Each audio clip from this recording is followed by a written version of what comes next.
But it's This Week in Charles Bronson, a highly respected news and pop culture program that revolves around me and Brad's obsession with the late great action movie star and our community of supporters.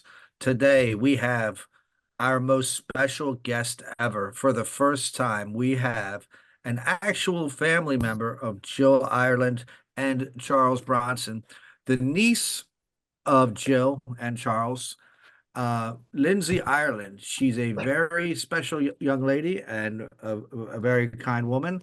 And she wrote this incredible memoir called Why Not Me or Why Not Me about her life dealing with childhood disease, being diagnosed with a disease later on in life, and a little bit about her summers with her famous family out there in up there in Vermont or down there in Vermont for her because she's in Canada. I'd like to welcome everybody to This Week in Charles Bronson podcast, Lindsay Ireland. Thank you. Hey, Thank you very much for having me. thank you for being here. And Lindsay, when we started this program, it was about Charles Bronson and the movies and maybe some of the pop culture that was out at the same time that the movie was released. But as we continued on with the program, it became more about the other people, like the actors and directors and such. And then as we go on and as we interview people and as we learn more about people, the show has become almost more about people in general, really. And you wrote this beautiful memoir. And one of the things that I love about doing this show is talking to people who write. And I love to read, and I love to read biographies or autobiographies. And my favorite thing is when a writer has something that makes them unique. And what I find, or else it just becomes boring. And what you have is you have a very welcome way of writing. Within the first 3 pages of this book, we, the reader, we feel very welcome into your childhood and into your summers there in Vermont with your Aunt Jill, your your Uncle Charlie Bronson, as we all know, and your cousins. What was so special about Vermont to you? I think because I started going there so young. So my first summer there was 5, and my mom and dad were with me for that summer. And then after that, I started going to Vermont on my own for the whole month of August to spend time with Aunt Jill and Uncle Charlie and my cousin. So I had a younger cousin who was almost exactly 2 years younger than me. We had our birthdays in August, both of us. Um, so it became a birthday ritual to be together with that part of my family. My sister was 5 years younger than me, so she was just a baby when I was doing this, and she was quite badly allergic to horses. So it stayed kind of my thing with that part of the family. Um, and it was such a special, magical place to spend time with family. So I had the one very much younger sister, but my older um, male cousins were like brothers I never had. And then my younger cousin was like a second sister who was more my age, right? And then getting that one on one time with my aunt and uncle because of the movie industry, like that was their job. They had all this time to spend with us during the day. And it was the connection to nature, being outside in Vermont all day. The horses, my aunt was really into horses. So I started riding when I was 6 years old. It was a real magical, magical time. And Aunt Jill and Uncle Charlie both loved nature, but Uncle Charlie in particular was very connected to the woods. We'd go out after dinner in our pajamas, and he'd take us to the top of, they had a big horse pasture, to the top of that horse pasture to wait and look for the deer.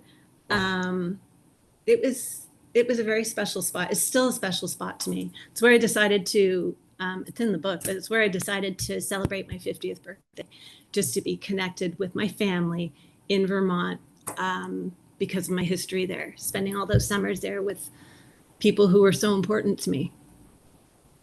Well, And now I Oh, go, I'm sorry, Well, I Brad. was just Brad, going to you go ahead. mention that, our family here in Arkansas, Arkansas is a beautiful state. I don't know if you have ever ventured down this way or not, but Not yet. Arkansas has lots of, scenic areas. It's a lot of mountains in Arkansas. Um, well, our family has 100 acres on this over in a certain county here, and it goes right along a river, and that's the place where we go to decompress. It's I call it going on cabin time. We go to our family cabin, we ride four-wheelers, we fish, we watch. I'm such a movie buff. I always bring a bag of movies, which includes Charles Bronson movies, and we watch different movies and things. And one of the things that I found so interesting about your description of Charles, and I don't want to shortchange anyone. We'll get to Jill here in a little bit because I know how Yeah. important she is. But Charles, there's a story you tell, and I just think about how funny it is. This man I've worshipped for 40 plus years, y'all are out swimming. You're just kind of hanging around, floating around, and there's these bear noises being made out in the woods. Yeah. And do you mind describing that? Because I just think that's such an interesting perspective of Bronson. I don't think people appreciate the sense of humor he had. Um, and he liked to play little jokes like that. So my cousin and I were just floating around on our loungers in the pond. So there's a big swimming pond. Um, and we were there, and there's a canoe there, and little dock and all the rest. And we're out there kind of sun tanning and doing our swimming. And then we hear like this bear growly noise. And there was an island in the pond, and then another kind of island that connected it to, it was fairly big, right? Connected you to the mainland. And, we're like, what is that? What is that? And we started to get nervous. We were nervous. And then we thought we better get in the pond. So we get in the canoe and we start paddling. And then Uncle Charlie jumped out from behind a tree and it was like, gotcha, and honestly, we were sort of mad that he got us. So we pretended like, oh, we knew it was you and whatever. Anyway, then we all laughed and we walked back up to the house and got lunch, but he definitely got us. He got us for sure. Yeah. Well, it's just funny to me when you talk about, I mean, in the book, you kind of describe it was like a, 20, 30-minute type ordeal. And just Yeah. to think of Bronson just kind of standing behind a tree over there for 30 minutes, just, making a noise here and there. He That, was that patient. He strung it out. He's an yeah. actor, so he knew about timing. It was all about the timing. He's like, make those girls sweat. And we were young. Like I don't think I was over 11. So yeah, we were like 9 and 11 or 8 and 10 or something like that. But yes, he definitely strung it out. So we kept sort of, it took us a while to jump in the canoe, and then by then we were scared. Brad, And that's when he jumped out. He didn't try and torture us, but he was yeah, he was fun. Brad, we have to connect her with Jan Gann Boyd. The actress she was in a film called Assassination, which was Charlie and Jill's last movie together. But she was our only guest besides you that really talked about his sense of humor. In fact, basically, I mean, almost every story about him, and she was able to become pretty good friends with him and Jill, was about his sense of humor. And it's something that nobody really talks about. In fact, most critics or people would consider him almost humorless. And I love to hear that, especially it seems like he especially really liked children. Like he could be very childlike around children, which I think is really special. Yeah, I think he really did love children, and he loved his kids, and I, by extension, uh, felt that love from. It was a very sort of loving situation, like you were saying, when you're disconnected from kind of your working life and everything, and at your cabin or at the place in Vermont, that is what you're focused on. You're focused on family and focused on having a nice time. I don't mean it was fun and games all the time, but it was pretty relaxed, right? Yeah, and that's a perfect for what I have actually written down next was Charlie and Jill were known for taking the summers off to be with family, which I believe is unorthodox for actors and actresses. I believe people in Hollywood, their career usually comes before family, but it was the exact opposite for them. What did it feel like to be a part of that family for a month or a month and a half or so? So it's really hard for me to describe because it was just my family, but it was obviously different from my family life in Toronto, which is where I was from, because my dad owned a company and he had a regular sort of 9 to 5 job. So it was very warm, and like my cousins, when I mean warm, I don't mean temperature wise. It felt it. There was a lot of us, right? Because my aunt had 3 boys from her first marriage. My uncle kids first marriage, and then they had the one child together, and then I was there. So everyone was kind of doing their own thing, but the boys were like always around on dirt bikes. They were very into music, 2 of my cousins.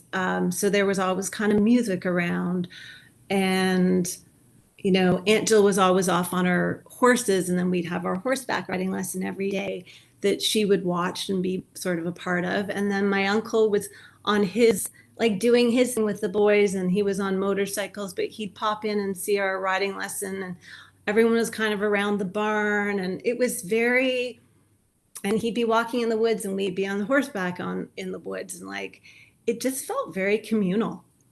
It felt very communal, and it felt, I have a great love of nature, and so do my parents. So I don't want to discredit them in any way, but I feel like my time in Vermont from that young age really solidified my love of nature and being in the outdoors and swimming. And I really like fresh water. Like I like ponds, I like lakes, I like the ocean. I kind of am weird about pools. I like being outside, right? We were Yeah. outside a lot. And you know, we also like we didn't until later there weren't video games, so we were playing like Barbies by the pond. We were making our own Barbie houses. We were very creative. My cousin and I were writing like little books and short stories, and Yeah. it was all real. There was nothing Mhm. manufactured about it, right? It was very, I feel very, very lucky to have had that.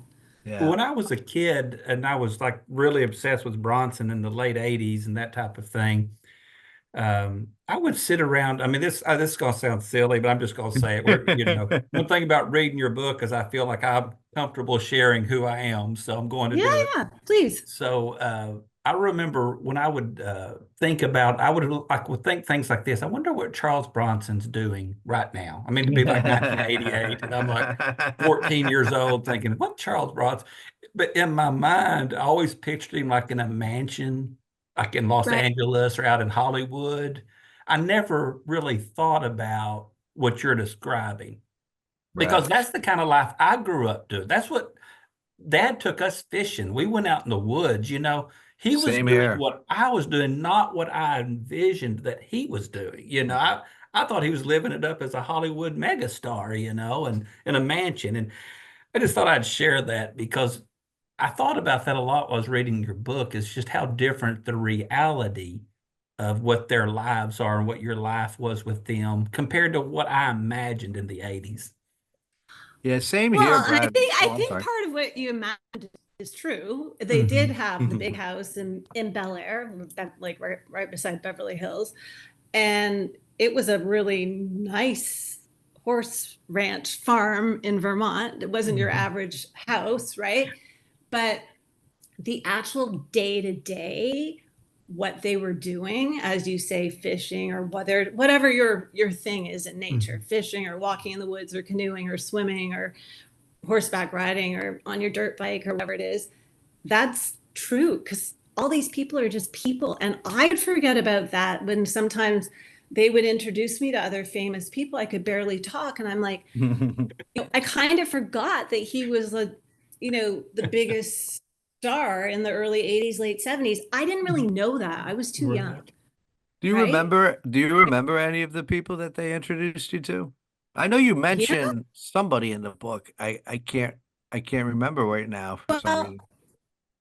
I was thinking about you've made me, because I knew I was doing this podcast, it's made me reflect and think about some things. It's also, I have to tell you guys before I'll answer that question for sure, but I hadn't watched his movies. So thank you for that, Hmm. because I thought I can't go on this podcast and not have seen these movies. And I think it's really sort of strange maybe that I hadn't, but Right. he was uncle to me first and movie star second. I So don't think now it's that strange because it was your uncle. And like, I it's don't think if I had an uncle in movies, I don't know that I'd be watching his movies either. young when Death Wish came out. Hmm. Like all those other ones like The Great Escape and Dirty Dozen, Magnificent Seven. I wasn't even born when some of those came out, right? I was born That's in correct. 69, Hmm. but 74 ish. I've done my research. And Hmm. I was 5. So there's no way I'm going to watch Death Wish when No, no. parents would be like, look at Uncle Charlie, right? Who I was just meeting. So I really enjoyed those earlier ones, The Magnificent Seven, The Dirty Dozen, and The Great Escape. I can't believe I haven't seen them, because a lot of people have seen them who aren't like who are my era, have no Yeah. relation to Charles Bronson. They're fantastic movies. I totally get why he's this icon, right? Right. Um, but what I remembered too, and this speaks to his kindness also. I was a huge, watched every day Little House on the Prairie. And we were at an event that Melissa Gilbert, who was Laura Ingalls on Right. Little House on the Prairie, I watched. Uh-oh. Lindsay, you've frozen. Oh boy. I don't know if you can hear me, Lindsay, but you're Maybe fr 13 at the time. And okay. again, oh, it's going, you know what? Oh, Well, you're good is this now. that? Is it better now? It's because Yes. I'm in a temporary apartment right now because we're Hmm. moving and I don't, the Okay. internet's not very good. I moved the box as close to us as I could. Um, But you were a fan of Little House on the Prairie, you said, which I was too. I think all of us, because oh, we're not that far apart in age. Like no, we're that was not. And huge. my Yeah. mom, yeah, it was Mhm. huge. And we were at this event and Melissa Gilbert was there, who was Laura Ingalls. And Uncle Charlie was like, I have someone I'd like you to meet. And I thought, oh gosh, okay. And we go over, and I think I was 12 at the time, like I was pretty young. And he introduced me to Melissa Gilbert. And I was shy. I was a shy kid. And I was so starstruck. I could barely speak, but looking back on it, I'm like, that was a very kind thing for him to do, because movie stars kind of are nice to each other, and then they're like, I've got this niece who would like to meet you, whatever. Right. Um, and then when he and when he married his third wife Kim, they had a wedding, and there was a few famous people there. Yes. Um, he didn't really introduce me to them then, but Sean Penn and Dick Van Dyke and Jeffrey Rush and a few other people were there. And then when they lived in Malibu, I remember running into, we were at the pet store, my cousin and I, and Olivia Newton-John told me to don't touch the dogs. There was like a very big sign that said don't touch the puppies. And usually I like follow rules, but I was stroking these puppies, and Right. in her Australian accent, she's like, don't touch the puppies. And I looked up and I was like, oh. And Grease is like my favorite movie of all time. I think I'd seen it, That's my wife's even then. favorite movie. Is it? Yeah. Yep, and Oh, my wife's birthday's today. oh, is it? Happy birthday Hmm. to your wife. Happy birthday, Tina. I Yeah. would Yeah. like to say that there's probably no way you've seen Grease as many times as I've seen Death Wish 3. I'm gonna just throwing the Happy- gauntlet down right now. I'm saying I've seen Death Wish 3 more than you've seen Grease. And you've seen Murphy's Law a lot too, right? Because Yeah, I heard you Murphy's Law talking is about number that on two. another podcast. Yeah, Yeah. Murphy's Law is number 2, and Death Wish Okay, 3 is number number 2. 1 in my Yeah. most viewings. Now they're not my 1 and 2 in my favorite movies, but they Mhm. are 1 and 2 in my most viewings. They're probably 1 and 2 of my most viewings too. Because you see, we grew up, I believe, I want to say So there was VHF television, UHF television, and then there was the video store craze. So there was like a resurgence of Bronson, and then he had this career in the 80s with these over the top action movies through a company called Canon. And Yes. so that's why I was born in 75. So it's like, but most of my favorite movies of his, I was either a baby or not even born yet. But yeah, and now there's people in their 20s and 30s. Like there's just a whole new, we're trying to keep his name alive and keep other people's names alive too, like the character actors that he worked with and stuff. And it's funny you mentioned Dick Van Dyke is because that's a new thing that just came out. One of these internet, uh, like the Huffington Post or something like that. There was an article about Dick Van Dyke that told this story about how Charlie would bring him these lemon cakes every Christmas Mhm. time. But he said, I only met the man once or twice, but he would bring these lemon cakes over and leave them on my patio every Christmas time. And like that's so not what you hear about Charles Bronson. And you do hear a lot of negative. I mean, our very first guest was a actor by the name of Juan Fernandez, who Okay. we love, but he did not like your uncle. But that being said, Jill was like he filmed a movie with him in 88, 89, right before Jill passed. So I'm sure Mm. Charlie was not in a great mood. No, it was a really, really hard time. Really, really hard time. And really hard for Uncle Charlie because he was your typical guy who didn't really talk about his feelings that much, right? So watching her wither away was really hard on him. It was really hard on all of us, but it was particularly hard on him. And I'm not sure he really had anyone to talk to about it.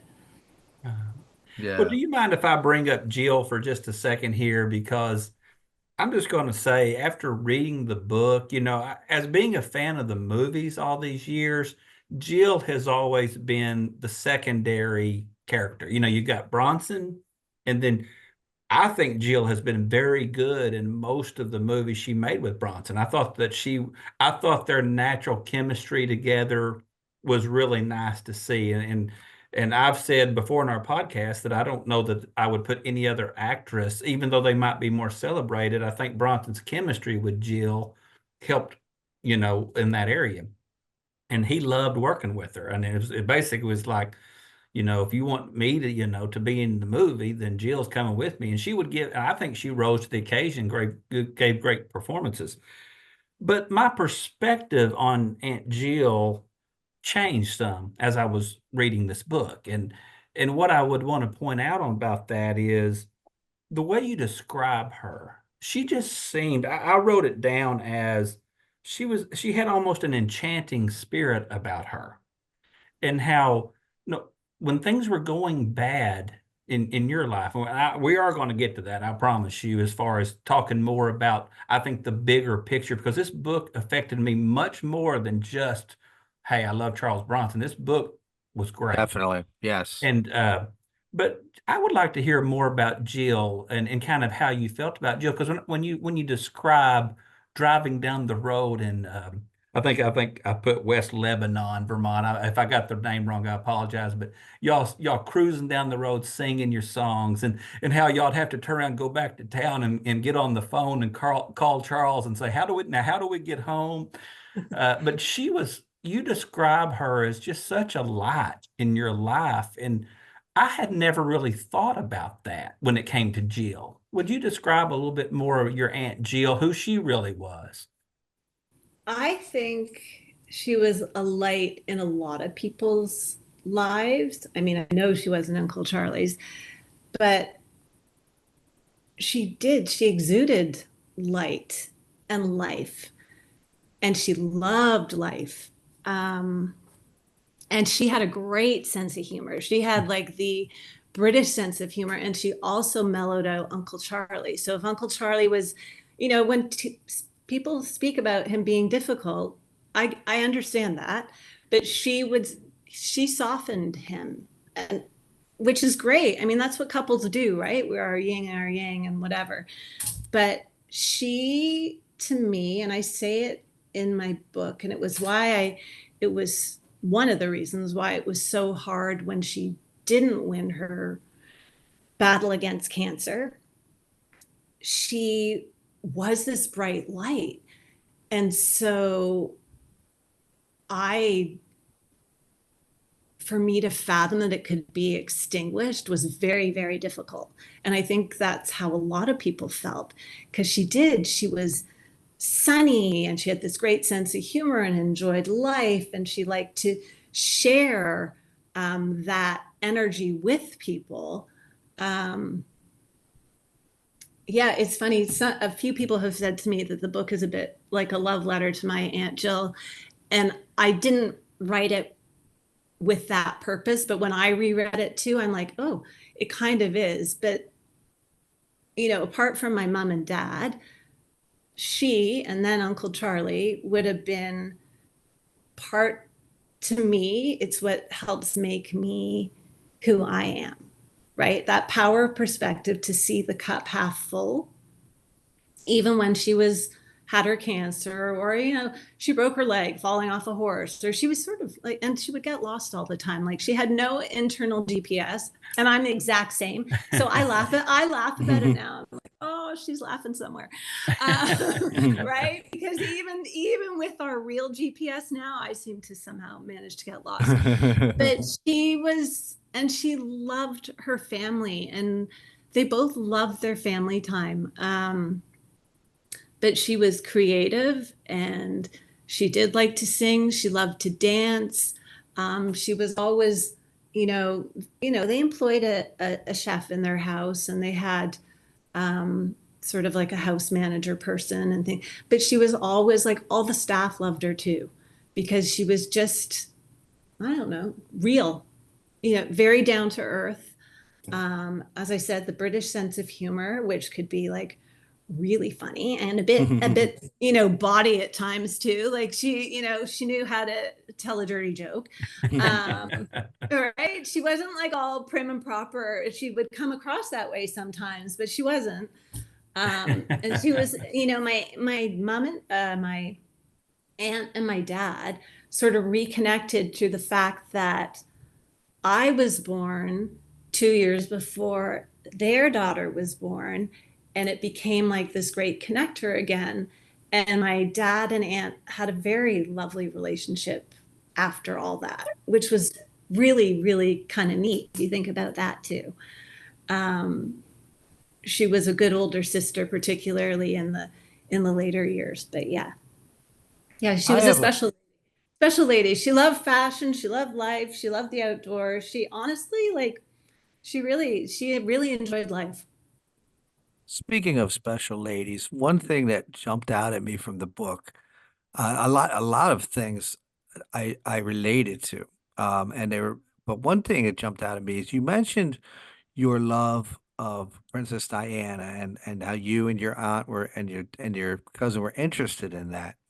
And my mom was very interested in her too. But my mom also, I think because I was a Charles Bronson fan, and because my mom wanted a connection with me, um, was also a huge fan of your aunt and read her books. And I never think of one of them without thinking of the other two. I, and I just was thinking about it yesterday and I realized, oh, not only I think about all of them. Like if I think about Jill Ireland, I think about, I don't know why, Princess Diana and my mom. And if I think about my mom, I think about Princess, but I realize it's like 1990, Jill died. 96 or 7 was Princess Diana, and then 98 was my mom. And they were all three like just strong uh female figures in my life. And I also shared that connection with my mom because a lot of women looked up to your aunt because of her strength with her battle through breast cancer, and it was also Charles Bronson's wife. So it was something that connected us. And there's not really a question there, but I think I thought that was so cool because I was like, And I actually had an aunt who died during the 90s too, who was 36, and she was like, my dad was the oldest of 10, and she was like the beautiful young sister that everybody loved and made everybody laugh, and it was a tragic car accident. And so yeah, I think she actually comes into my mind too. And it's funny because you're talking about, you know, my mom, a woman from the suburbs of Philadelphia, who could be a little bit of rough around the edges.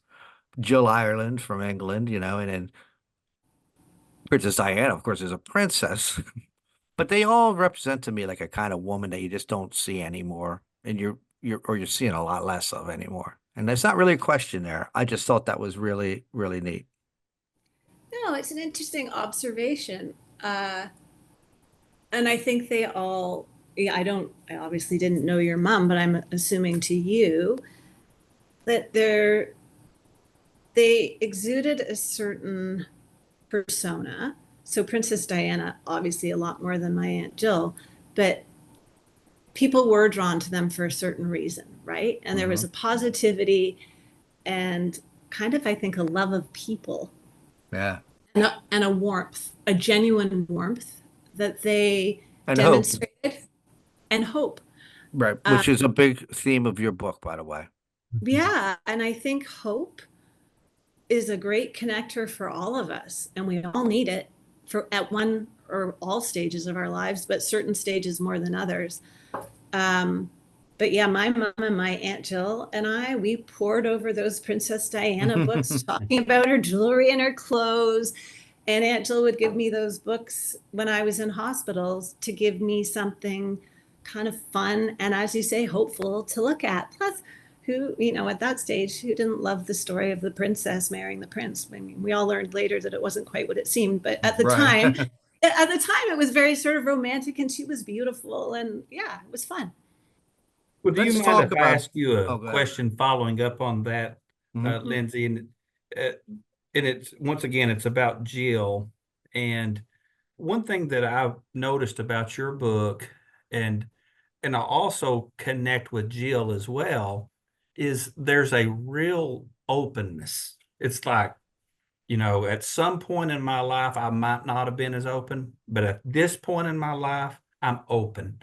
And with Jill, when she wrote Life Wish and then later Lifelines, I know it made Mr. Bronson, very uncomfortable because of she shared intimate details of her life and their life. And Bronson, would be quoted as saying, I just don't understand, how can you, she would quote him, like she'd be like, why are you sharing this? And and you do the same. I mean, your book is you share details of your life that a lot of people are uncomfortable sharing. Let's just be honest. You share things that Totally. it makes you more human, and it allows us to connect with you. But I'm trying to see if there's a connection between you and your Aunt Jill and the way she was so open through such difficult times in her life. And you have been so open with the difficult times. Do you feel like there's a connection there, or is it, can you help me understand that a little better? I do feel like there's a connection there. I am very blessed to have been raised by an open mother and then spent all that time with an aunt who was so open. And then, yes, for sure, I was well aware that she wrote those two books. My mom actually helped proofread Life Wish, and did all that. So um, I think as I get older, I am really appreciating the importance of connection. So I was very, very secretive about my ostomy surgery when I was a kid, which I understand. I was just little, and you have your own hangups about it. But as I age, that feeling of connection, whether it's I was very, very fortunate to feel very connected to my family always, but connection with other people and being open has been such a gift from the book. And I think my aunt felt that too. I think that what I hoped when I wrote the book was, there's however many people in the US and Canada who have ostomies.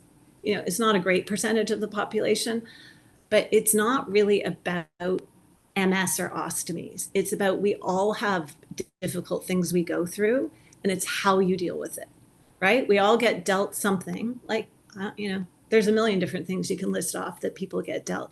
It's how you deal with it and how you come through it. That to me is where the story is.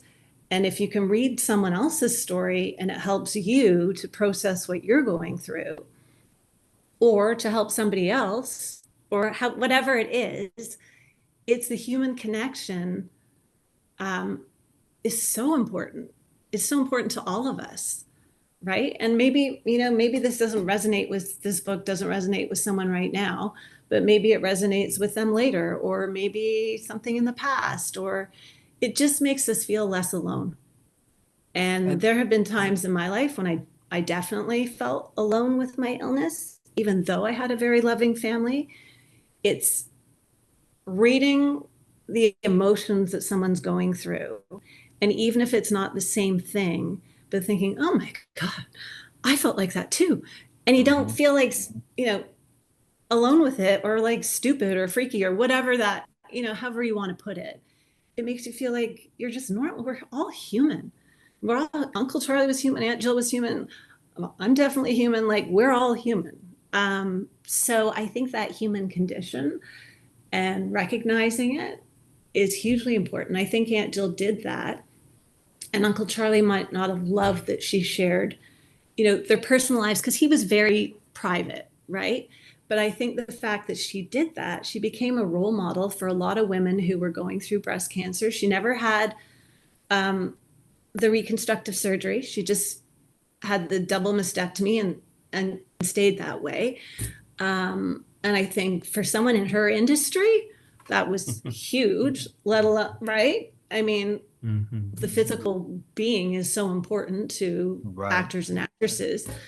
Um, yeah, I think she definitely, whether it was by osmosis, she certainly didn't teach me, like, school me on any of that, but just by watching it, for sure, for sure. Mhm. And then as I get older and I wrote my own book and people reach out and say, oh my goodness, da da da da, it's really nice. It's lovely to feel connected to people through that. And human connection, like that you speak of, is kind of what where this show has gone. Like, and it's amazing to me. Like, I hope that somewhere beyond, like, your uncle is proud to see something really good came out of all those movies that the critics bashed. And most recently, I read a review where a critic said that his fans went home and beat their wives and children, and that's unfair. So I mean, I hope somewhere, like, this, we didn't mean for this to become like such a personal, like, human, but it really has become that. And I want to read something from your book, because you talk, and then we're going to talk about your disease, your childhood disease. But you made me think about how we connect with your story. I'm an alcoholic. I've been sober for 8 years. And you write, and I have this highlighted, my biggest fear is bitterness. And then and then I highlighted below that, harboring resentment. That's one of the many connections to um, the 12-step program that I use to get sober and stay sober. You talk about not wanting to harbor resentments. You talk about acceptance, a lot of those type of themes. And that's why I think that this book, I think it's important that we don't look at this cover, right? Or this picture on the back and think this is a female book. This is a chick story. I mean, not to use a derogatory term, but people say chick lit. They say chick lit. Because this is a human story that we all can relate to. And why don't you tell us about those early days? I mean, it had to be terrifying to be so young and to be facing what you faced. Uh, Tell us about your diagnosis with the Crohn's and Well, that's why the book starts when I'm 11 in Vermont, because that's when I first started having symptoms. So I didn't write a memoir from, when I was born. I think that because not much, lots happened, but nothing that, Yeah. earth shattering happened. But I started having symptoms when I was in Vermont of bloody stool and some cramps. And it was near the end of August, so I would spend the whole month of August there. And I said nothing, because I didn't want to go home early, and I didn't really think it was that big a deal, to be honest. I was only 11, so I don't know. I didn't mention it to my aunt and uncle. I mentioned it to my cousin, and she's like, "Well, don't say anything. They're going to take you to the doctor," because Aunt Jill and Uncle Charlie did like to go to the doctor. And so basically, it wasn't too long after I got home that it went from bad to worse. And I was admitted into hospital, into the isolation unit, because they weren't sure what was wrong with me. So that was scary in itself, because only my parents were allowed to come in, and they were in their kind of in the COVID garb, right? Head to Hmm. toe, scrubs and all the rest. And then I continued to deteriorate really quickly. But like what I was putting in food wise, they had me on an IV very quickly because that wasn't staying in. And then it was maybe about 3 weeks later, when things were getting worse, that my Aunt Jill and my cousin came to visit me. And very soon after that, I was told they were going to have to remove I was losing so much blood, and all my electrolytes were out of whack. I had a private nurse in my room. It was like being in an ICU ward without being in an ICU ward. They were taking my vital stats every 15 minutes, and I was getting very, very sick. And so Aunt Jill and my cousin came and uh, to visit, and then my parents were told they were going to have to remove my colon because they were afraid it was going to rupture, and they were also afraid I was losing so much blood that your heart could actually stop when you lose that much blood, and I was going to need an ileostomy. So they remove your colon, and then they reroute a bit of your small intestine, and you have this thing called a stoma, which is an opening on your stomach, and your stool comes out of that into a bag. Well, they told me, you know, they tried to explain that to me, but I was so depleted and on so many painkillers. I imagined I was going to have this huge garbage bag welded to my stomach, and like I didn't understand any of it. And my dad explained it to me. I've been told that, but I don't remember him explaining it to me. I think it was probably so scary that that's Oh yeah. blocked out of my head. Um, so I did have the surgery, and it was successful, and I've had an ileostomy ever since. But there was several surgeries after that to try and reverse the ostomy that were not successful. And my aunt came for at least one of those too. Um, so that's what I mean about the family rallying around me. And my uncle Charlie and my cousins would send me great cards. And I think my aunt wrote me a letter almost every day. I have them. Again, they're in storage because I'm moving right now. Particularly that first time I was in hospital, I have a box full of letters from her and my cousins. And Uncle Charlie would buy me. He would buy me the fanciest cards in the store. He would tell me, I'd be like, "Thank you so much for your card." He's like, "I tried to buy you the biggest one." Thank you. But it was, yeah, it was kind of a mystifying and painful, like physically Yeah. painful and scary time for sure. Do you think, because this is just my theory because of from knowing tough, quote unquote, tough men in my life. Do you think your Uncle Charlie stayed away from visiting you because he just couldn't handle that kind of thing? 'Cause I know my dad can't stand hospitals and things like that, and I'm not a big fan either. I think there's a few reasons. I think, yes, he's a man for sure. And he knew that Aunt Jill would be a great comfort to me because we had that sort of closer relationship.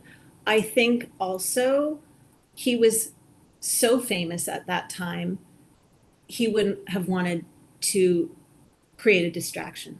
I didn't even think of that. because that was 1980. So if you think about the year when I was Oh first Christ, in, yeah, he was Yeah. huge in at that hospital, time. he was huge. So yeah, I think there was a few reasons, but my Aunt Jill coming made the most sense anyway. And then I would talk to him on the phone when I was home, and he would send cards, and Aunt Jill would be updating him all the time. But yes, I think there was a few reasons for that. Well, Yeah, one of the things that I was just going to say on this is about when you talked about, I also, like Eric's talking about, us, our dads, they're kind of a similar generation, Mm-hmm. and my dad, he took us fishing, he did all that stuff, and you learn from dad by observing him. You didn't learn from him by him necessarily telling you everything. You saw how he treated people, you saw how he did things, but just wasn't real open necessarily with just, hey, get over here, Brad, I love you. Where I grab my son, I never talk to my son that I don't tell him I love him. You know what I'm saying? uh, Usually multiple times, but it's a generational thing. And, when you think about this idea of, well, you just don't talk about certain things, and so it's good for me to read your book and read about a person who, things that were almost unspeakable, that you've brought, and we're at a point now where we can hear these things, and it's actually very educational to us, to people like me who lived in a life where, okay, grandpa has an issue, but we don't really talk about it, or whatever, both with both the ostomy and with the MS, those are things that I've heard all my life. But reading your book and learning what you have to deal with, my wife, one of her favorite phrases that she likes to say is just be kind. She'll say, just be kind. Because she says, and my wife will tell you this, she'll say, because you never know what someone else is dealing with that they're trying, maybe they're trying to put on a brave face, maybe they're not, maybe they're in a bad mood, but you yep, never know. And I just love that about your book, is because you're basically saying, I thought that a lot while I was reading your book, that idea of just be kind. Do you yeah. mind, was that something you were thinking about as you were writing the book? Has that been something that you thought about? I think I try and live my life like that. And I think I have from a young age, because what you're saying is completely true. And I've tried to teach my son that too, because he'll come home and he'll be like, so and so was such and such today. And I'm like, but we don't know what so and so is going through, right? We have no idea. I And do so the and so, same thing with my son. Same thing. yeah, but it's We're, so important. our dads would have been different. It would have been different. Yeah. And speaking about dads, and we're talking about all that, Uncle Charlie was also 15 or 16 years older than my Aunt Jill. Hmm. So we're Hmm. talking about our generation. Right. So even talk about one more generation back. Hmm. So the strong silent type would have been well ingrained in his personality, because he's even older than you're thinking. Do Yeah. you know what I mean? Like Yeah. he's That's not right.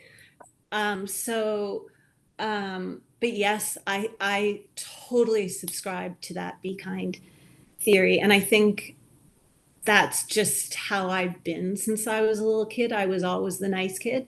Hmm. Um, I think it's hugely important.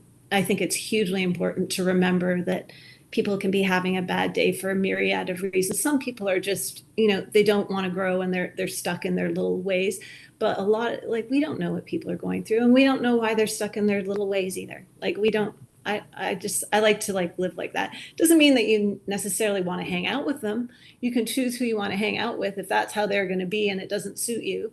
But be kind. Yeah, I think be kind is a very, very important way to be. To piggyback off of what Brad was talking about,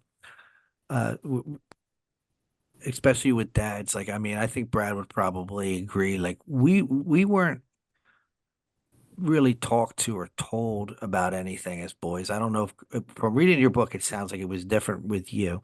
You faced this issue at 11. I mean, 11 is, it's close to 12. It's close to puberty. It's close to the age where you start to fall in love or get crushes and stuff like that.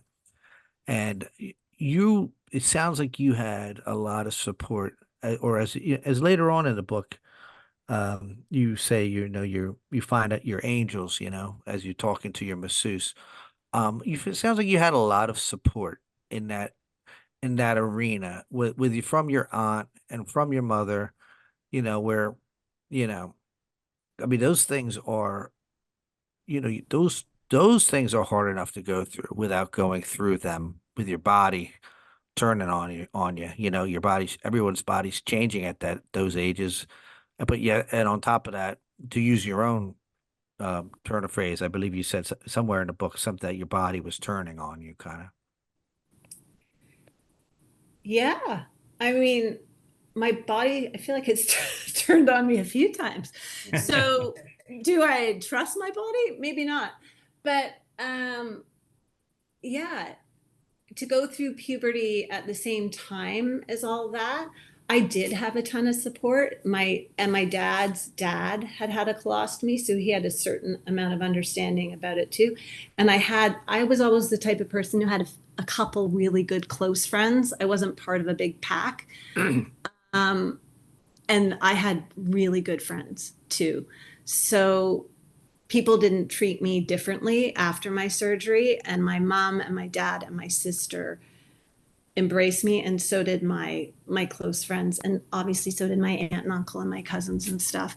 But yeah, I feel incredibly lucky to have had the support I had. It made it a, easier, a very, very difficult time easier. Now, body image is something that we all struggle with, and it's a difficult thing when trying to find love. But you did find love in your life, and you were and wound up getting married. There's a lot of beauty, much of how we see ourselves, and like and the way we carry ourselves, kind of, and how we reflect that on other people. Yeah, I think if you're not happy within yourself, that you often don't treat other people well.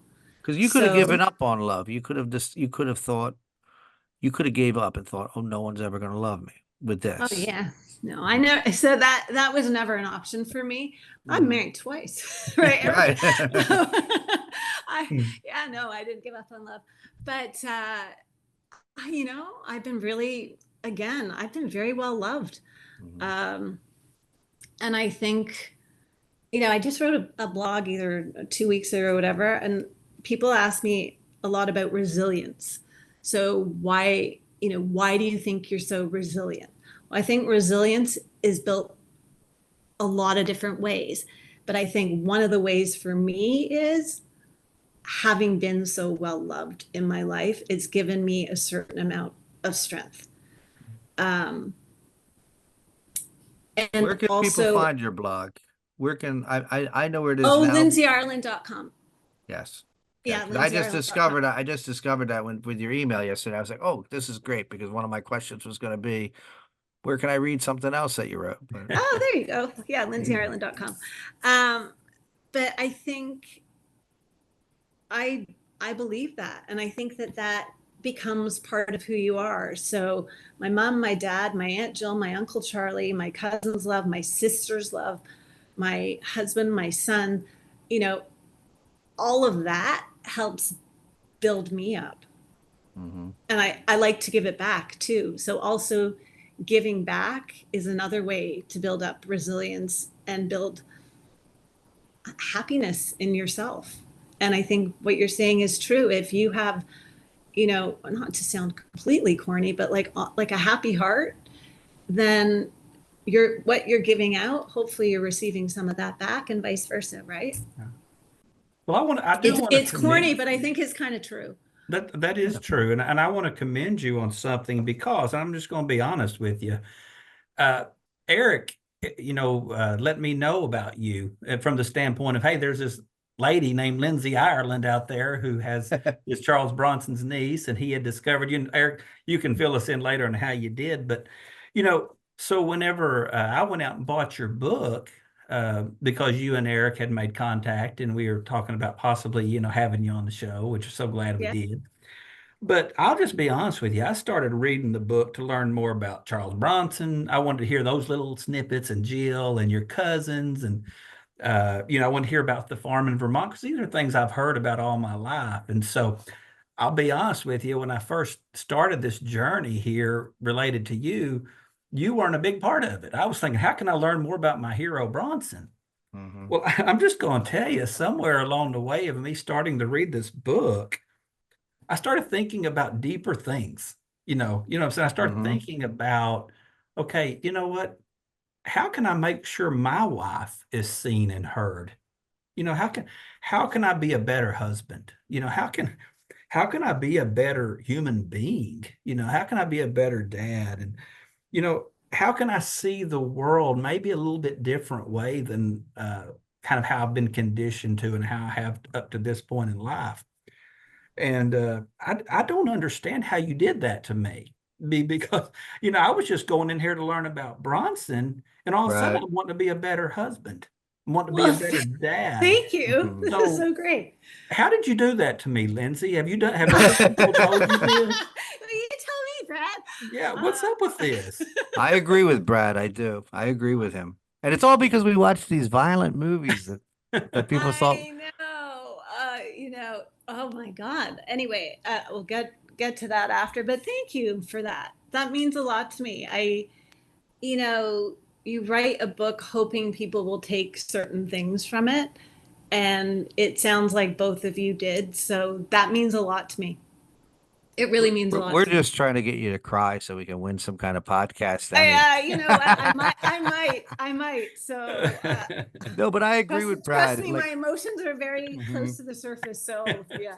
I agree with Brad though. It was funny because I was like almost done the book or halfway through, and Brad was like, I got the book in the mail today. I like to do Brad's voice. I got the book in the mail today, and I don't know. Like, I'm not really good at reading about like people's lives. I want to read about Charles and Jill and all, and I said, dude, trust me, you're not going to be disappointed. And speaking of where I found Lindsay, because I had no idea. Like you said, they're very private people. Your aunt and uncle. So, but the guy, he says he told me to call him Christian, but his name is like Russian, like in Russian letters. That's how far this podcast reaches. I mean, Charles Bronson is way bigger in a lot of other countries than he is in America. But yeah, he actually told me about you, and he gave me your cousins. He's the one who told me about your cousin, but she blocked me like the second I started following her, Me which made me too. which made me think like, you know what, maybe I should lay off a little bit because that's like, I don't, Charles Bronson was my hero. I don't want to, what I mean, it's ghosts to come, you Hmm. know, beat the shit out of me. But but yeah, the book, it's funny, like, and we get to be these type of men, me and Brad, because the world is changing, because times have changed, and because we're open-minded to other people's thoughts and opinions, and it's this podcast is like, it's amazing. It's like Jan Gann Boyd was talking about, she's Asian, and she was talking about stop Asian hate because there was, about hate crimes against Asians after COVID, and I assume I shouldn't assume, never mind. But Juan Fernandez is involved with some LGBT type, he made a movie about transgender people. So I'm not going to, I was about to assume that he's in that, but I don't know that you probably shouldn't do that. You probably shouldn't assume people's, but, and it's like, wow, look at the paths that talking about we started out talking about Charles, but we're also lucky, I think, to live in a time where people are a little more open-minded. And I think I'm lucky. Well, when I'm not lucky that my mom passed away, that's not, but I'm lucky that I miss my mom. And so I'm I'm in touch with like what I know she would want me to, like, that she would appreciate, what she would like, you know what I mean? I thought about my mom a lot when I was reading this book. So I thank you for that. My mom died when I was 23, so it's not, and then I just drank like a maniac for like 20 years. So, and now, but anyway, that's another story. Um, Well, you've conquered that. So congratulations. thank you so much. But later in life you were diagnosed again with MS, and that was a shock to you, but or not really a shock to you. Like it was more you kind of expected it, kind of like, and other people were telling they were running you through a lot of tests and stuff, and you kind of thought for sure you had it. And a masseuse, would kind of like what's the word I'm looking for? I can't think of the word, but the masseuse that you were going to kind of clarified that with you, and she brought up angels to you and made you think a little more about your and you started thinking about your aunt. And then when I read the book, it made me think about your aunt, how that could be like an angel of yours, but also how you had a lot of angels in your corner that were still alive and stuff. Um, what, what effect? How did that affect you when when she talked about that? So I think anytime I go through something traumatic like my divorce or diagnosis, I always think about my Aunt Jill because when I originally got my ostomy, she was there for me.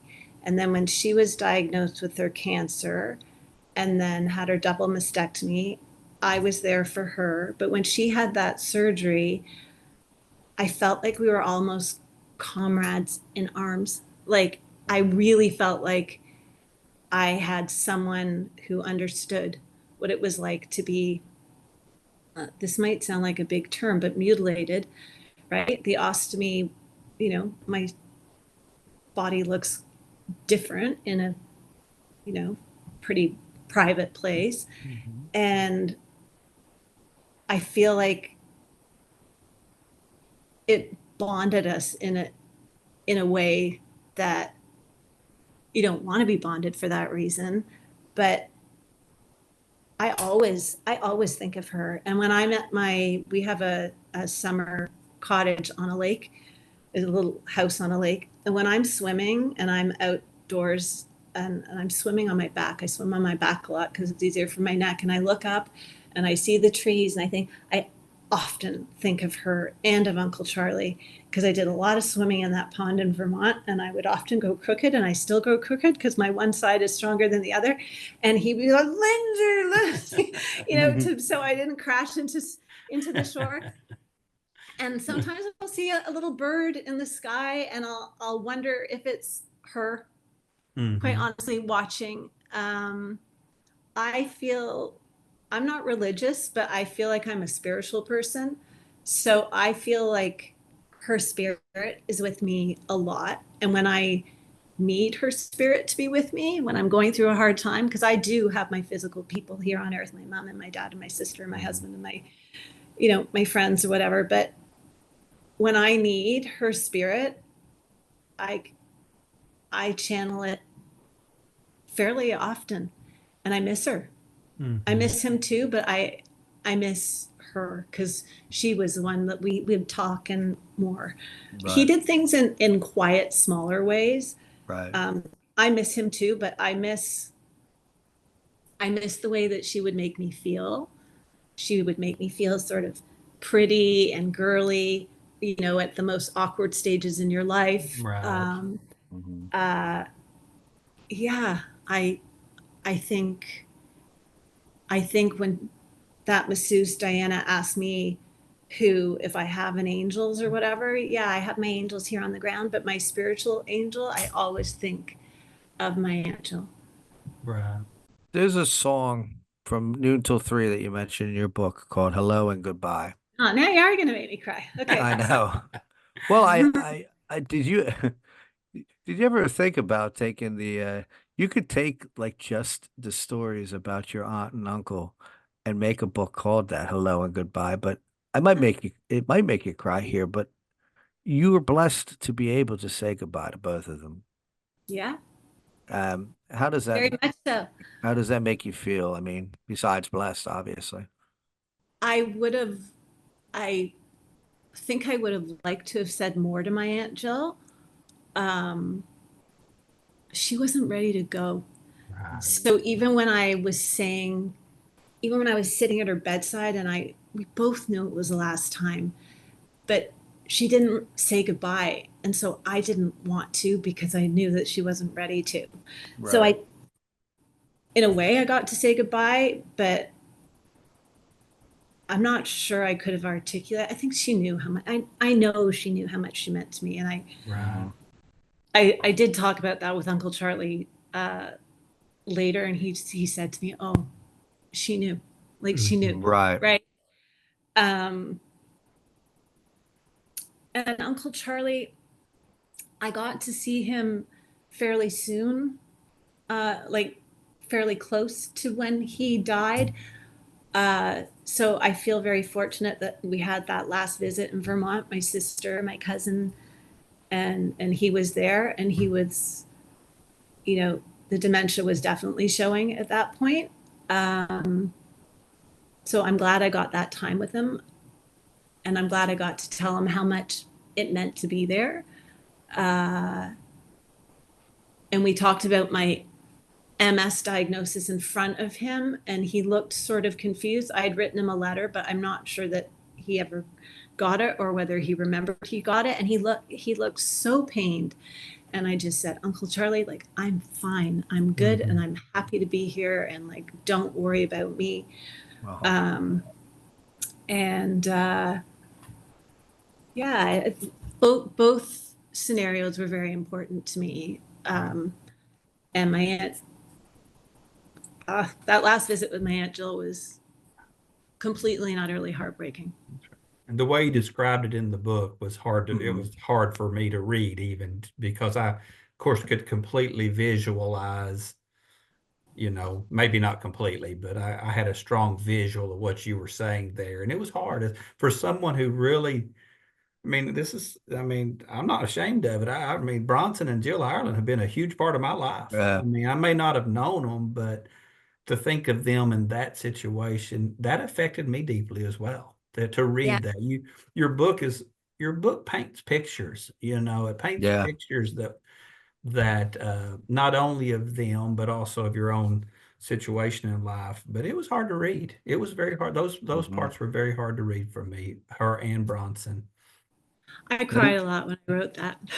I bet you Bet you did. did. I cried a You're a lot when very I wrote. special, you're a very special writer. And I'm gonna, would you like to hear a silly story about how I mourned your aunt's death? No, it's not silly. I'd love to hear it. I was pro 14 or 15, I guess, 1990, right? Mhm. And Charles Bronson was everything to me. And I read one of her books at Life Wish, I believe. And I remember it very clearly because it was the first time I got up the nerve to ask a girl to a dance. And it was the ninth grade or 10th grade dance.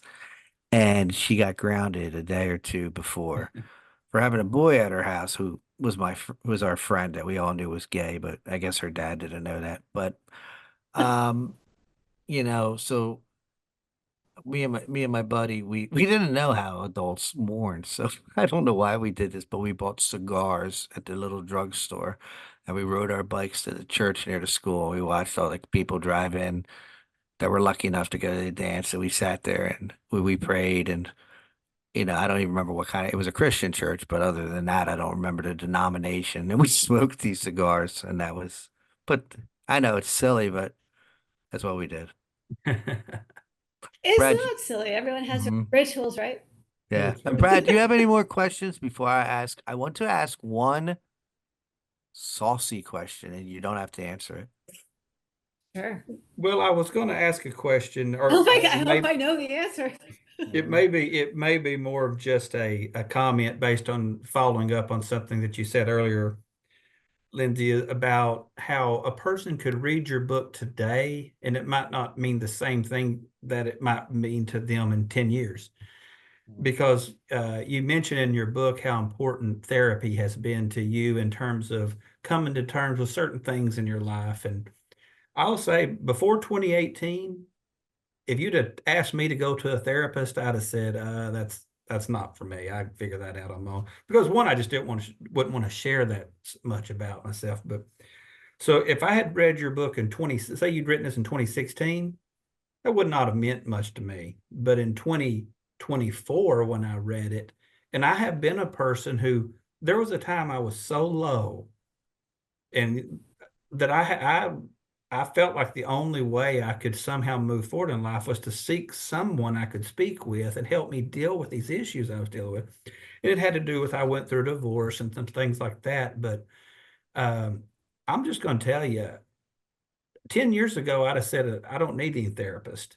Today, I tell people that you should have, everybody needs a therapist because, Mhm. uh, you know, that helped me in times when I really, really was at the end of my rope and I didn't know what else to do. And I just love that about your book is how you share in detail about how important your therapist and selecting the right therapist and all that is. You share that with you, and I just thank you for that. And I think more people need to realize it's okay to seek therapy. It's okay to seek help. And if there's anything you want, don't really have a question, but if there's anything you want to share more about that, I just wanted to open that up to you because it was so important to me. Oh, I'm so glad to hear you say that. And a few people have said very similar things to me. And I have to tell you, whatever stigma there were about therapists, however many years ago, to me, it's the bravest thing I ever did. Mhm. So going through whatever I went through in hospital, you kind of have to go through that, right? I mean, yeah, I have no choice. If I want to live, then you have the surgeries. But actually seeking out a therapist and doing that hard work to me is brave. Like that's great. And if that makes people feel like it's more okay to do that because I've shared that, then I'm with you. I think most people could benefit, maybe not for as long as I went. I went for a long time. Uh, but most people can benefit from talking to someone at some point, That's right? right. An outside ear just to listen. And sometimes when you hear your words even repeated back to you or you just say them, they lose, your thoughts lose this intensity because they've been welled up in your head. You're just putting them out there in the universe. That's right. And Yeah. yeah, I think therapy was hugely important to me. Mhm. Letting go of some of the shame of myostomy and all sorts of things, all sorts of things. And I think it really helped me get over the death of my Aunt Jill too. Right. I Help like to me My use the process my word. that. my son pops in every program to say hi. He just Oh, came in. hi. He just came in from camp. Got you a flower. I love your flower. Is that a real sunflower? I can't tell if it's real or if it's Go fake. ahead. Talk to him now. He's got the headsets on.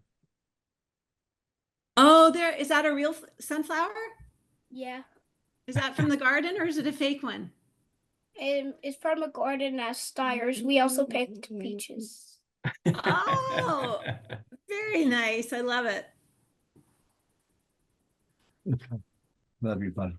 I know it. I know. Cutie I pie. was just going to say that, there's He's very cute. Thank you. and Eric is a That's my great best dad. buddy.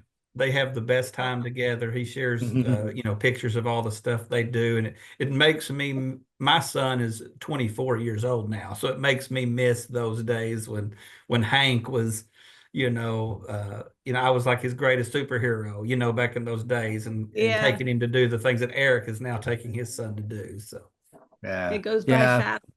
I started late. I had a kid at 40, but I mean, it's absolutely the best. I love that guy. He knows it too. I tell him all the time. Yeah.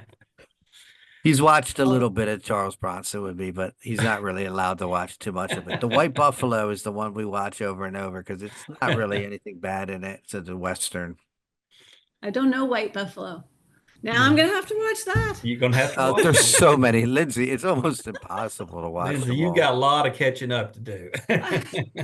So, But honestly, you've helped me see him in this whole different light. It's been we're really helping fun. each other. This is like it's Yeah, group therapy here. it's That's very right. yeah, group therapy. It's all cool. That's right.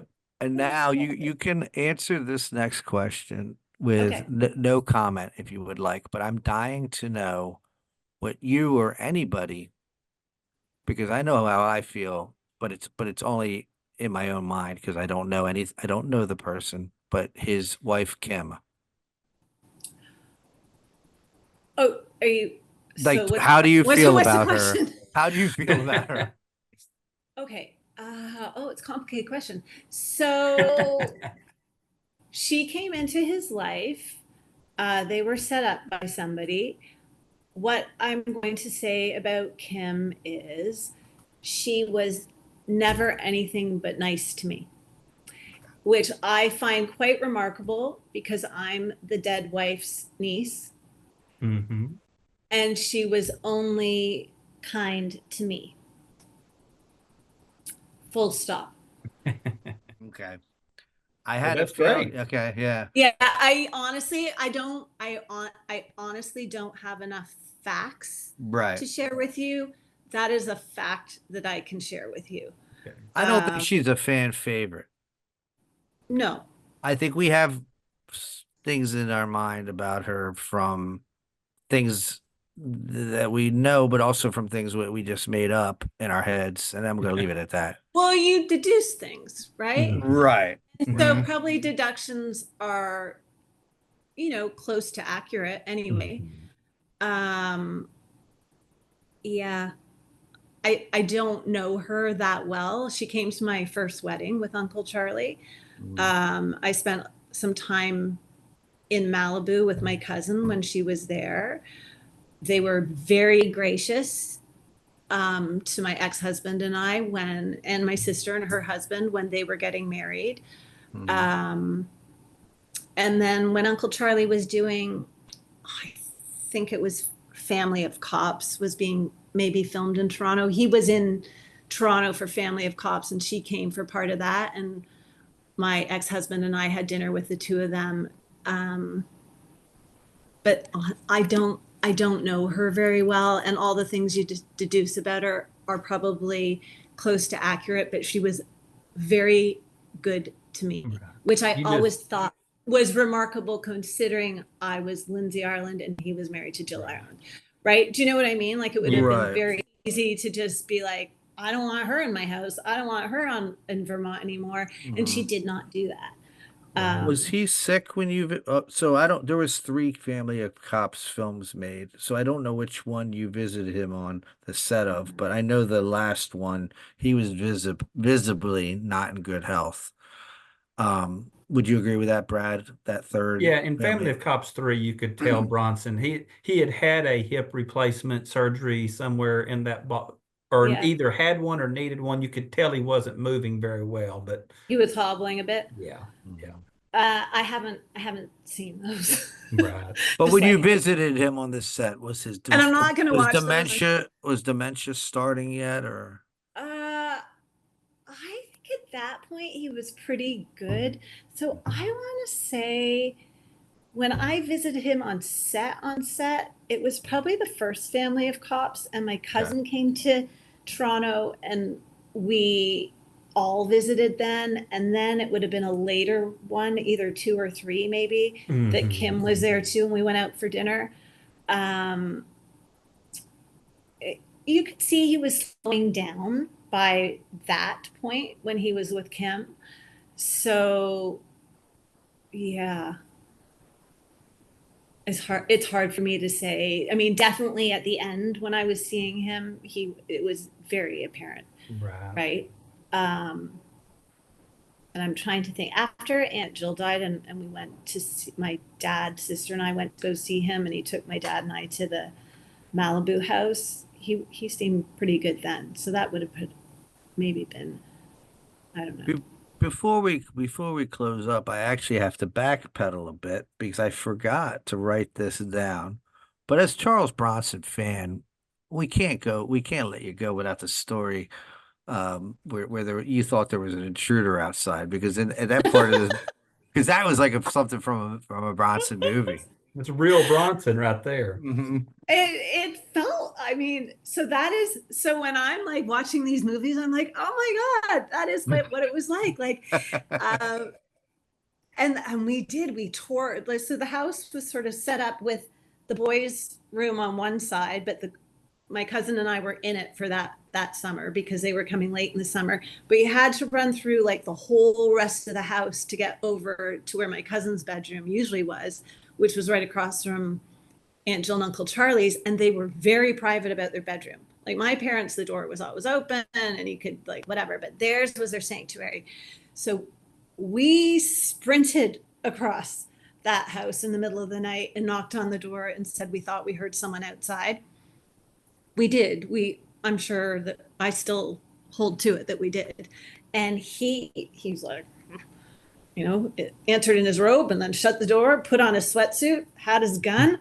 And I didn't know there was a gun in his bedroom, right? And then he marched all around that house looking to see if there was anyone out there for us. It was more for me. I'm the one who woke up because I heard something.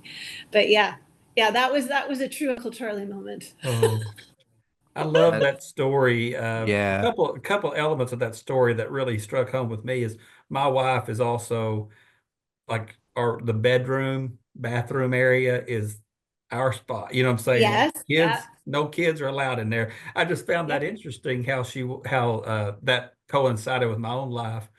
I just thought that was so funny how, I'm picturing Bronson actually living up to our movie, the way we look at him in the movie. Yeah, he did. He lived up to your view of him. I didn't really expect that. I'm picturing him with like a gun like that. It was definitely a shorter gun. Oh my God. Which is a little handheld thing. But yes, that was definitely their sanctuary, like Mhm. in LA and in Vermont, and particularly in Vermont when it was summer. And I mean, whenever I was with them, they weren't working. They slept in late, they stayed up late. He liked to watch TV. Mhm. So they watched like late night TV and they would sleep in And that's how I discovered Bronson, staying up late watching the late movie I show with bet. my dad, and Death Wish was playing on the late night show. It's TV version, so it was edited, so it wasn't the full, full version of Death Wish. But that was my discovery of Bronson in the kind of early to mid '80s. Was watching Death Wish on late night TV with my dad. That's neat. Yeah. Now, like any good book, you have a great opener. It opens up in Vermont and it ends in Vermont. So Vermont, that farm is very important to you, and that area of Vermont's very important to you.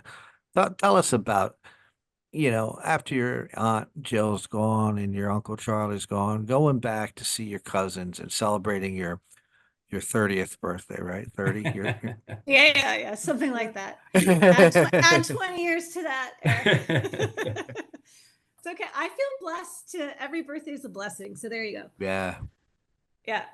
I did that on purpose. I started the book and ended the book in Vermont, and going, my husband was like, "Oh, do you want a big dance party? Because I love to dance." And he's like, "Put together a list for me for your 50th." And then I didn't have to think about it too long. And I'm like, I just want to go somewhere that fills my soul and be with the people who fill me up. And that is my family and Vermont. And we had such a lovely time. And it was really nice for my mom and dad to go back to Vermont too, because they hadn't been back there in years. And we spent lots of ski Christmases there too with Aunt Jill and Uncle Charlie. So it wasn't just my summers there. We did a lot of Christmases there too. It's such we a had a lot of beautiful history story. there. It's such a beautiful story. Like I love hearing about your cousin who plays music. He doesn't mind his name said, right? No, Val, no. Val, okay. Yeah. I love hearing about that because as fans, we knew that he and I believe Paul also worked on some music for the movies. There's a lot of Bronson brought his whole, I can't think of that word, but nepotism. But Bronson, but in a good way. But I love that like to hear that their music is, 'cause I love music and I also love nature and stuff like that. But you don't think of Charles Bronson like as a musical guy, you know what I mean? I can't picture him with a guitar or whatever, but I love that he encouraged them to play music and that they played music at your thing. And I just saw, and people sang, and it just was a beautiful closer to the book. And I don't know. It was it's such a good book. It's a special book. I love to read, but I'm very critical of books. Like I need the writer to bring me something unique, especially when you're just writing. You're writing your story, but I read a lot of books about movies or Charles Bronson, and the writer has to bring something unique to it. You know what I mean? And I think you have a really unique style, and I think it, and then I think it's that welcoming style, and I feel welcomed, even though you're on our podcast, I feel welcomed by you today to sit here and to ask these questions, and I just want to thank you for that. Oh, well, thank you. I felt very welcomed by both of you. So thank you for having me and welcoming me. Brad, did you have any more questions? The only thing I was going to say, other than I do love reading about when you write about your cousins, because Val seemed like kind of the cool cousin, and then Paul seemed like more of the Joker type, at least as far as goofy and stuff like that. And you tell me if I got that wrong or not, but uh, Very, yeah. Val is very goofy. Paul was the oldest. Mhm. Uh, they were both jokesters, Uh-huh. 100%. And Jason also, Oh yeah, before yeah. he Yeah, died. we can't Yeah. forget him. And Tony wasn't around as Right. much, and Suzanne, because they spent half the time with their mom. But those three guys, and they were kind of like protective and kind and jokey with me, and it was fun watching them all interact Right. and to be around them. But Paul and Val were the musical ones, and Yeah. Val made it into his career. But Paul did bit parts in Uncle Charlie's movies, and Paul Yes. has like been a still photographer for TV shows and movies, and he's got a very creative brain too. He's written some uh, books on like karate and scuba diving and all this sort of Wow. stuff. So they all have very creative brains. Yeah. Well, let for sure. me just go ahead and tell you, Paul, if you want to see Paul's best performance in a Bronson film, I don't know if you've seen it 10 to Midnight yet or not, but I Paul is ha- so good He in has a he's pretty got a big small scene, role, yeah. but he's yeah. great in it. Yeah. Oh, okay. I'll have to watch It's that. his I best saw his. performance. He had like a little bit role in Assassination because I remember Yeah. that from like Yeah. I saw that a long time ago because I just wanted to see Aunt Jill. That was like, I don't know what year that was, but that was around when she was 87. sick. Yeah, 87, Okay, yeah. yeah, that was like, so that was in between when she got Mhm. sick again, I That's right. guess. Mhm. And then so I watched it because of that, because I just like seeing her well. And then Murphy's Law, I just Yeah, watched that yeah. because I heard in your podcast that you'd watched it, right? Mhm. Earlier Mhm. podcast that you'd watched it however many times. And then He's in I feel that like one. He's in Yeah, that one, right? Yeah. right, really, really small, but he's like Yeah. one of the bad guys. Like, what right. was Yeah. it, At the drug Vipers or farm. whatever? Yeah, the Yeah, the drug Yeah. drug farm. farm. That's it. Not I having feel such like a he good was time the now. Oh, you badass. That's my yeah. favorite line. That's my He's favorite got line in a that movie. he's got a small part in Death Wish 2 as well as he's like the guy who's like rolling off one of the bad guys on a gurney that Bronson's Oh, I Yes, have. kidnapping So that's him. I've right. only seen the Yes. very beginning of Death Wish 2. Hmm. I'll have to. Oh gosh, I've got a lot of movies to watch. But But anyway, I've enjoyed the You'll ones never like do it. You'll never make it through all of 10 them. to Midnight, though. 10 to Midnight is 10 to head and Midnight. shoulders his best performance in a Bronson Okay. film. Okay. It's still a bit part, but it's a little bit bigger, and he's actually really good in the part. So Okay. Mhm. Okay. Yeah. No, Now, where can fans? Because I'm hoping that people listen to this and you make a ton of money. But where or the charity that you send the money to or that's whatever okay. works. Yeah. How can they find your book and where and your blog and do you have anything else anything else coming up or anything that you want to plug? No, the Amazon.com. You can find the book. It's called Why Not Me, Lindsay Ireland. Uh, my blog is lindsayIreland.com, and I've just started to kind of get back at that. No, that's it. Just doing my thing. Well, you have been so gracious to us and so kind. And if Brad has no more questions, I just want to thank you from the bottom of my heart. This has been the biggest treat for a Charles Bronson and a Jill Ireland fan. So yeah, thank you Uh, so much, Lindsay. I hope that you've got something else, it's eventually, maybe there's something else you can write about. Jill wrote 2 books. Maybe we need to get you to write another book. So Right. People are asking. I don't know. Anyway. Well, you poured your heart and Lindsay, soul into this one. me and Lindsay are Yeah. going to work together on some fan fiction. We're going to rewrite that story with where he comes out with the gun, and then there's something's going to happen. That's right. We could take that down a whole different path. Yeah. Well, I just want to thank you, and I want to thank everybody for listening to This Week in Charles Bronson. You've been listening to Lindsay Ireland, the author of Why Not Me, or Why Not Me? Why not? That's right. All right. Thank you, Awesome. Lindsay. Thank Lindsay, you both thank you very so much. much. This has really been like such a treat for us. Thank you so much.